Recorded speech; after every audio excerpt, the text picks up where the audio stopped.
A few weeks after we broke up, I got a phone call from my dad. My dad called me to tell me that she had been in a tragic accident and had died. She'd fallen from a balcony, resulting in a head injury that would take her very last breath. For 2 years we had been together. Just a few weeks later, when the relationship had ended, she was gone, and I was no longer part of the story. I was no longer part of the grieving support, no longer part of the group. I was an outsider to the insider's grief. Only the participants of intimacy, the partners, the together people, know the intimate details of a life together, the memory of a life together. No one else is privy to that shared experience, no one. When a loved one, an intimate partner passes, is taken from us, be that when we are with that person at the time, or, as in my story, just after the relationship had ended. The story is taken away from us. The sides of the story changed. The memory changes. The intimate details of the story that was once us, that once was a viewpoint held by both, is unable to be shared anymore because the person in the story is no longer with us.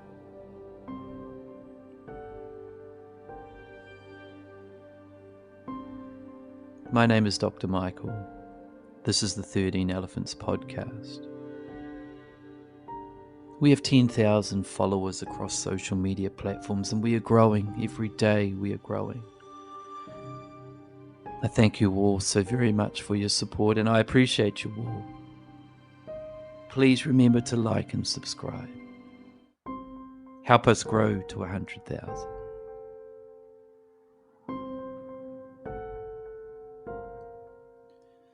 This episode is about memories, and the memories of us, and our contribution to life, and how the memory of our life is never really what it seems. Where the narrative changes, the story and viewpoints change, and often the memory is manufactured as truth by the storyteller, regardless of if that story is true or not. It is the storyteller who has the power to define the memory, to solidify that memory as authentic for them, and in a lot of ways, authentic for the memory itself. The feelings and emotions we have for the memory of ourselves and the life we lead, it's always changeable, always changeable. Over time, we seek to manufacture and rehash and re-understand the events that shaped us because of that memory, because of that lived experience of the third space that shaped us. Where the loved ones in that memory had promises that have come and gone, promises that have changed, have been reshaped as lies and untruths.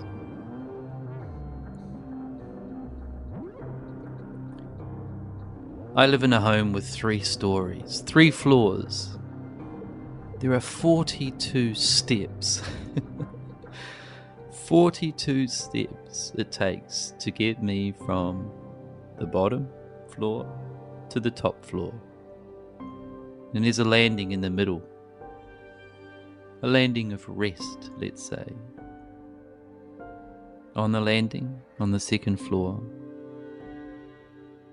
I have photos covering the whole wall of my family, my children, my mother, my father,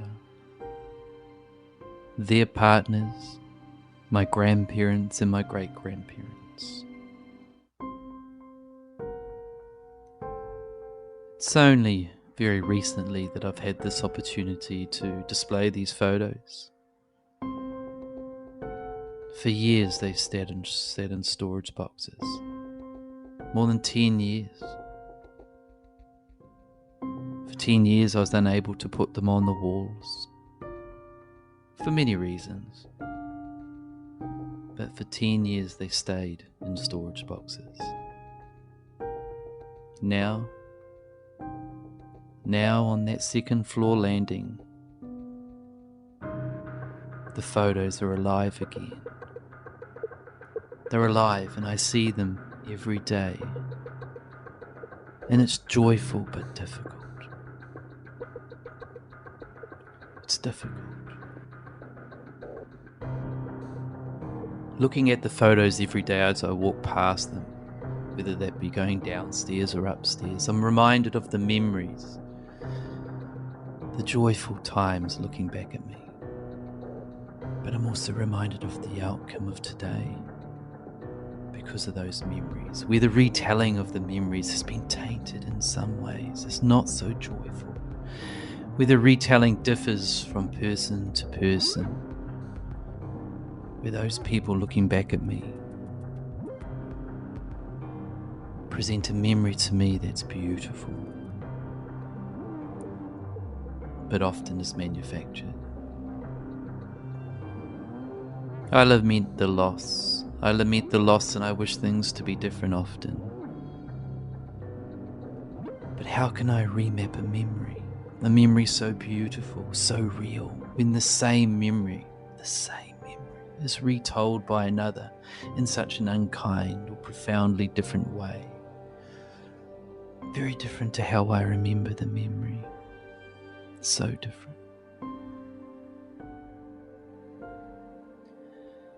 After my second divorce, the end of my marriage to my first wife, I began to write down in detail every event that occurred to me that hurt or caused pain or had some significance to me. I did this as a method. In a way, a method of the third space. I did this so that I would remember exactly how I felt at the time. So that when I looked back at the event, the words would trigger the memory for me, and I would relive that memory as real. I did this because I questioned my own sanity about events that occurred. I questioned, did the event actually occur? Was it real? Did it really happen? Was this pain caused by this event me? Have I made up the story? Have I made the story worse in retelling? How could the memory be that way?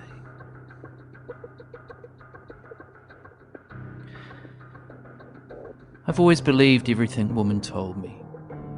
I learned to do this, and it works in my favour a lot of the time. Other times, not so much. I never really cared too much about what men thought of me. Only woman. I cared about what women thought of me.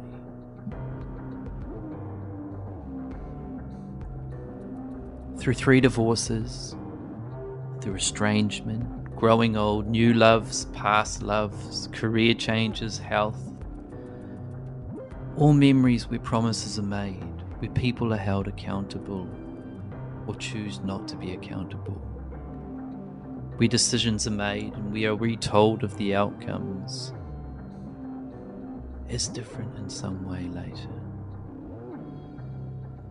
Where the story is retold and the outcomes change and we are left feeling abandoned from our own memory, passed over, misunderstood, placed in the event of the memory as a stranger to our own understanding of that event.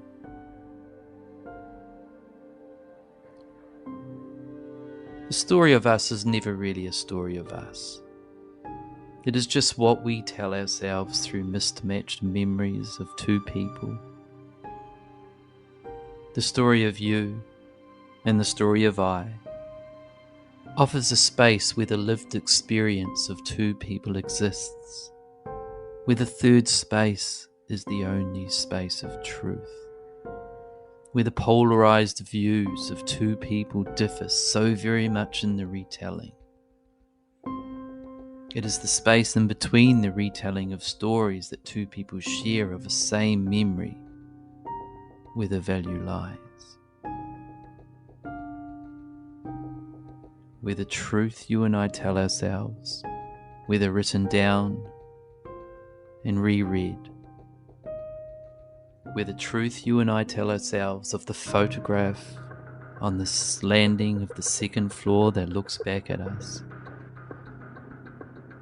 is the truth of a memory we seek to breathe authentic life into so that we now remember without too much hurt, without too much sorrow, so that the memory of yesterday is an authentic memory for us today.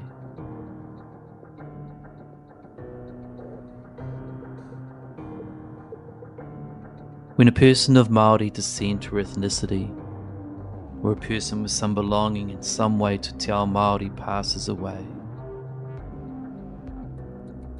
the process of tangihanga occurs, where the tūpāpaka or body lies in state for a period of around 3 days. My girlfriend who passed away was Māori. The first time I saw her, a few weeks after we had broken up, when I received that phone call from my dad telling me that she had been in a tragic accident and had died, was at the tangihanga on day 3. She lay there.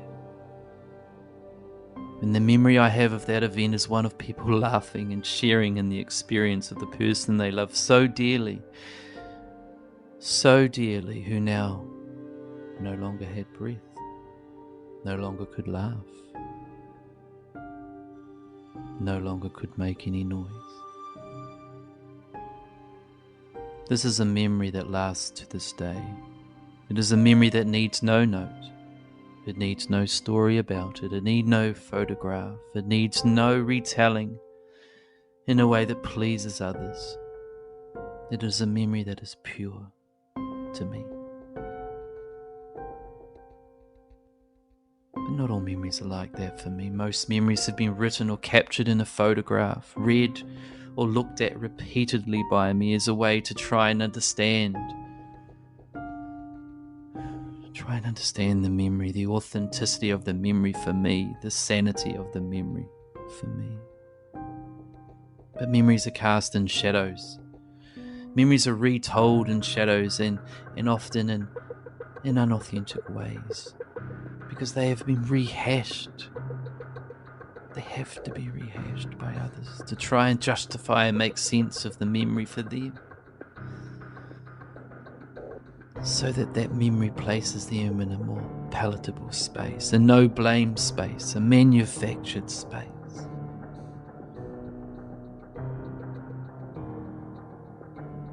The memory of my girlfriend,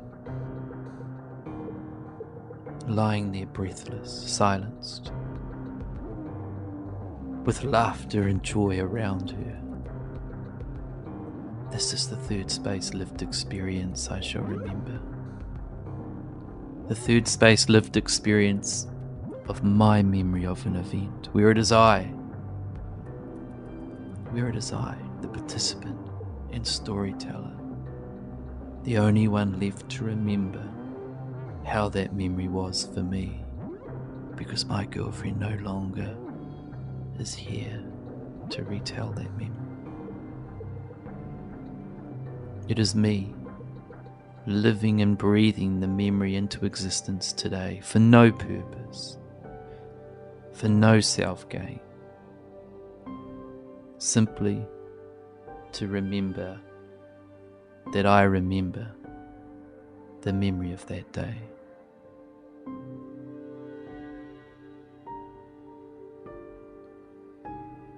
My name is Dr. Michael. This is the 13 Elephants podcast. Come along for the ride.